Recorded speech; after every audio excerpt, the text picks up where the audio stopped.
యమద్వార్ కైలాసగిరి నుంచి దర్శనం. యమద్వార్ నుంచి కైలాసగిరి దర్శనం చాలా క్లియర్గా ఉంది. ఇది వచ్చేసి సౌత్ ఫేస్,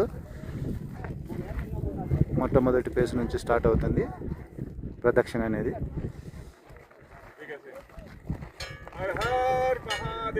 కైలాస మానసరోవర పరిక్రమలో భాగంగా ఇక్కడి వాళ్ళు సాష్టాంగ నమస్కారాలతోటి ప్రదక్షిణ చేస్తుంటారు.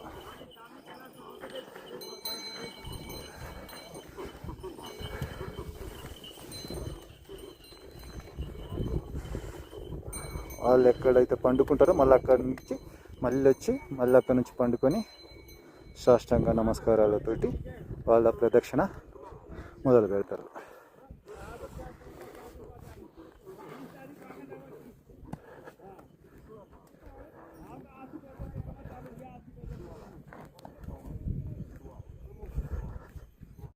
కైలాసగిరి చుట్టూ పరిక్రమణ మొదలైంది. ఒక 3 కిలోమీటర్లు వచ్చినాము. 2 కొండల మధ్యలో మా ప్రయాణం కొనసాగుతుంది. గుర్రాల మీద వెళ్ళే వాళ్ళు గుర్రాల మీద వెళ్తున్నారు, నడుచుకుంటూ వెళ్ళే వాళ్ళు నడుచుకుంటూ వెళ్తున్నారు. ఫస్ట్ పరిక్రమ వచ్చేసి 13 కిలోమీటర్లు ఉంటుంది. చేరుకుంటారు అక్కడికి. కొంతమంది 4 గంటలు, కొంతమంది 6 గంటలు, కొంతమంది 8 గంటలు, ఏ విధంగా